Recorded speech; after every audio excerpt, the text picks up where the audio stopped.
இம்மண் விடுதலை இல்லை என்று எம்மை வழிநடத்தும் தேசிய தலைவர் மேதகுவை பிரபாகரன் அவர்களை வணங்கி அண்ணன் உள்ளிட்ட அனைவரையும் வரவேற்று மகிழ்கிறேன். 2009 ஆயுத போராட்டம் மௌனிக்கப்பட்ட பிறகு இந்த தமிழின விடுதலை அரசியல் போராட்டமாக, அறிவாயுத போராட்டமாக தான் இனி பெற முடியும் என்று அண்ணன் தன் மூச்சை பேச்சாக்கி, பேச்சை ஆயுதமாக்கி தொடர்ச்சியாக 2016 1.1 விழுக்காடு, 2019 4 விழுக்காடு, 2021 7 விழுக்காடு, 2024 8.22 விழுக்காடு பெற்று ஒரு அங்கீகரிக்கப்பட்ட அரசியல் கட்சியாக நாம் சந்திக்கின்ற முதல் பொதுக்குழு கூட்டம் இது. 2026 தேர்தலும் அப்படித்தான். அங்கீகரிக்கப்பட்ட அரசியல் கட்சியான பிறகு நாம் சந்திக்கக்கூடிய தேர்தல். இப்போ இது எவ்வளவு முக்கியத்துவம் வாய்ந்த தேர்தல் அப்படிங்கிறத நம்ம புரிஞ்சு நம்ம பணியாற்றணும். நம்ம கிட்ட ஒரு விலை உயர்ந்த மகிழ்ந்து இருந்துச்சுன்னு வைங்கள, அதை யாராவது கடன் கேட்டால் நம்ம கொடுக்கறப்ப யோசிப்போம், இதை நம்ம கரெக்டாக கொண்டு வந்துருவானா, இடிக்காம ஓட்டிடுவாங்களா, இதை சரியா வச்சிருப்பாங்களான்னு. அந்த மகிழ்வுக்கே நம்ம ஒருத்தங்க கையில கொடுக்கறதுக்கு யோசிக்கும் போது அண்ணன் தான் கத்தி கத்தி தொண்டையில் புண்ணாகி ரத்தம் சிந்தி வளர்ந்த கட்சியை அவர் எல்லா இடத்திலும் இருக்க முடியாதுன்னு சொல்லி ஒரு ரெப்ரசன்டேட்டிவாக தொகுதி வாரியாக பொறுப்புகள் போடுறாங்க. அந்த பொறுப்பை நாம் எவ்வளவு பொறுப்புணர்வோடு வேலை செய்யணுங்கிறத உணர்ந்து நம்ம வேலை செய்யணும். பொறுப்பேற்ற பிறகு இவங்க என்ன நினைக்கிறது, அவன் எப்படி உள்ள வந்தவன் நான் பாக்குறேன், அவன் எப்படி இந்த இதுக்குள்ள என்னை மீறி வரான்னு பாக்குறேன், அவன் புகைப்படத்தை போடக்கூடாது, இவன் புகைப்படத்தை போடக்கூடாதுங்கிறத நிறைய நம்ம சந்திக்கிறோம். உனக்கு பிடிச்சவன் புகைப்படத்தை தான் போடணும், உங்களுக்கு பிடித்தவர்கள் தான் இந்த கட்சியில இருந்து வேலை செய்யணும்னா நீங்க தனி கட்சி தான் ஆரம்பிக்கணும். இங்கே அண்ணன் ஆரம்பிச்ச கட்சி தமிழ் தேசிய இன விடுதலைக்காக தொடர்ந்து இந்த திராவிடத்தையும் தேசியத்தையும் எதிர்த்து நிற்கிற போது நீங்க குறுக்கோல ஓட்டிட்டு இந்த கட்சிக்கு பின்னடைவை ஏற்படுத்தக்கூடாது. அதை நம்ம மனசுல வச்சு இந்த தேர்தலை வேலை செய்யணும். அதே போல இந்த திருட்டு திமுகவை பார்த்தீங்கன்னா, நாங்க தான் பெண் விடுதலைக்கு ஏஜென்ட், நாங்க தான் பெண் விடுதலைக்கு முகவரின்னு சொல்லி நம்மளை காலகாலமாக ஏமாத்திட்டு இருக்கா. இதே திமுக தான் அம்மையார் ஜெயலலிதா சட்டமன்றத்துல சேலையை பிடிச்சு இழுத்தாங்க. அம்மையார் இந்திரா காந்தி மதுரையில தலையில் அடிபட்டப்போ ரத்தம் கசிந்த போது அது மாதவிடாயாக இருக்கும் என்று ஏளனம் பேசிய திமுகவை நாங்க தான் பெண் விடுதலை சாத்தியப்படுத்தினோம் என்று சொல்றாங்களே, அவர்களா சாத்தியப்படுத்தினார்கள்? பெண் விடுதலையை சாத்தியப்படுத்தியது 117 பெண்கள், 117 ஆண்கள் என்று அரசியல் களத்திலே வாய்ப்பு கொடுத்து ஒவ்வொரு தேர்தலிலும் 2019 20 21 117 பெண்கள், 117 ஆண்கள், 24 20 மீண்டும் அசராமல் எத்தனையோ பேர் கேட்டிருப்பாங்க, எதுக்குப்பா பெண்களுக்கு நீ வாய்ப்பு கொடுக்க, வேண்டாம் வேண்டாம் என்று. ஆனால் அண்ணன் அதிலிருந்த கொஞ்சம் கூட மாறாமல் மீண்டும் 117 பெண் வேட்பாளர்களை இந்த சட்டமன்ற தேர்தலில் போட்டியிட வைக்கிறார் என்றால் எங்கள் பிள்ளைகள் சாதாரணமான பிள்ளைகள் கிடையாது. எப்படி தலைவர் சோதியா படையணி மாணவி படையணி வைத்தாங்கே போர்க்களத்தில் பிள்ளைகள் போரிட்டதோ, அதே போல எங்கள் பிள்ளைகள் 117 பேரும் இந்த அரசியல் களத்திலே போராக வைத்து வேலை செய்து அண்ணனுடன் சேர்ந்து சட்டமன்றம் செல்வார்கள். சீமானாகியதான் இந்த தமிழ்நாடு முதலமைச்சராக என் தமிழ் மீதும் தலைவர் மீதும் ஆணையாக உறுதியேற்று அண்ணன் அரியணை ஏறும் போது எங்கள் பெண் புலிகள் சட்டமன்றத்திற்குள்ளே தமிழ் தாய் ஓக தலைவர் பிரபாகரன் ஓக என்று உறுதியேற்பார்கள் என்று சொல்லியிருக்கிறேன். நன்றி, வணக்கம். நாம் தமிழர். ஒன்றை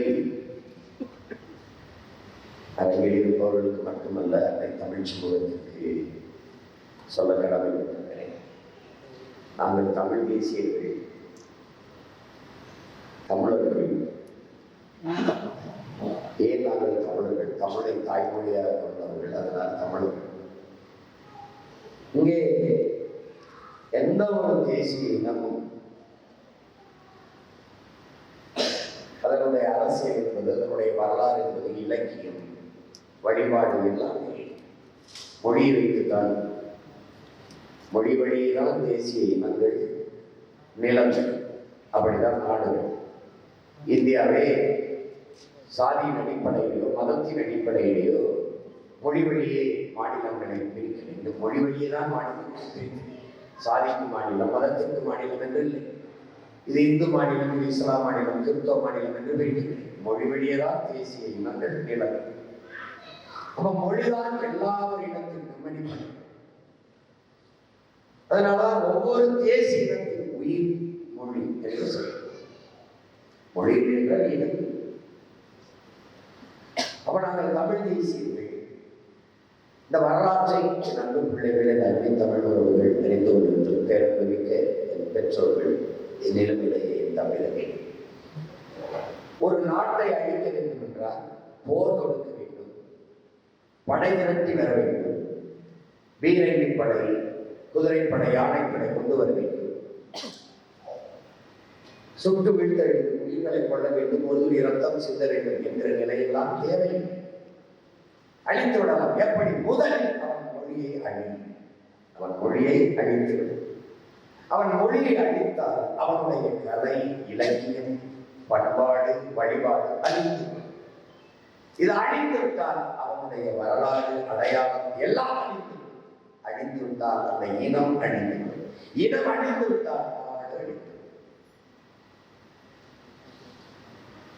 ஏறக்குறைய 90 விழுக்காட்டுக்கு மேல் என் நாடு அழிந்த ஆணிவே இவேரா என்பதை அறிவாத தமிழ் சொல்லும் மக்கள் புரியும். இது ஒரு படையெடுக்க அளிக்கிறது. மொழி அழிக்கும், மொழி அழிக்கும். 50,000 ஆண்டுகளுக்கு முந்தைய அன்னை தமிழ் மொழியை, உலகில் ஆரச்சிறந்த இலக்கிய வளமை கொண்ட என் மொழியை, என் பிள்ளைகள் சொன்னது போல உலகிற்கு அறிவார்ந்த வாழ்வில் நன்னறியை தந்த ஒரு மொழியை எப்படி சொல்றாங்க? வாழ்வில் தன்னை உலகிற்கே தந்தது. வான்புகள் வந்த தமிழ்நாடு அந்த மொழியை, அது சனி மொழி, அது விட்டு மொழி, அது படிச்சா பிச்சை கூட இந்த தமிழ் உன்னை படிக்க வச்சுதா? தமிழ் எப்படா படிக்க? நான் தான் தமிழை படிக்கிறேன்.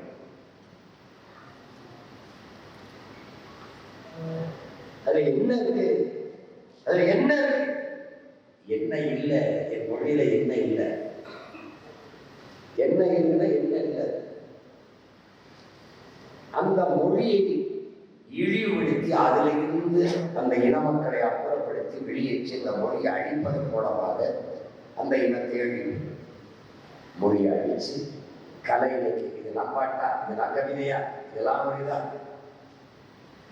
இதெல்லாம் வழிபாடா, இதெல்லாம் கோயில் வீரர்களுக்கு கூடுவானா? அங்கே கோயில் என்பது என் வழிபாட்டு தலம் அல்ல, என் வரலாற்று பேராகும். என் வழிபாட்டு தலம் மட்டுமல்ல, அந்த சுவற்று தான் என் கல்வெட்டு, என்னுடைய வரலாற்று குறிப்பு.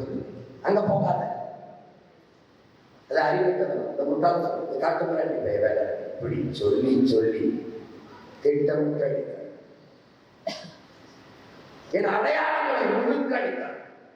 இதே திருச்சியிலே முத்தமிழ் காவலனின் தாத்தா ஐயா பேருந்து நிலையத்தை வைக்கக்கூடாதா?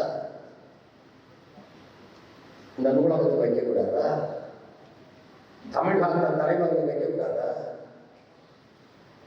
பேருந்து நிலையம் ஐயா கருணாநிதி அவர்கள் பெயரிலே, அருகில் இருக்கிற அறிஞர் அண்ணா அவர்கள் பெயரிலே, எதிர்த்தே ஐயா ஈவேராவுக்கு சிலை, எல்லாம் அடையாளம். ஏன் அந்த பேருந்து நிலையமோ அந்த இடத்தில் ஒரு இடத்திலே என்னுடைய மூதாதை, என் வீர பெருமாட்டன் பெரும்பொழுது முத்தரையர் என்கிற சுவரன்மாரனுடைய அந்த பேர்ல வைக்கக்கூடாது? ஏன் தமிழர் அடையாளம்?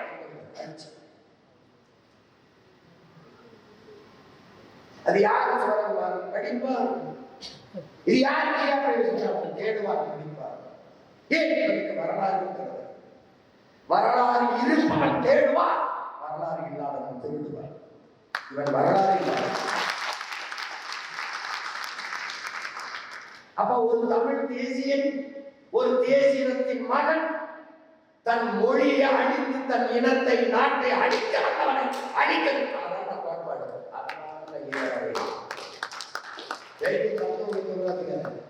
அவரை இடிமுகழ்த்தவல்ல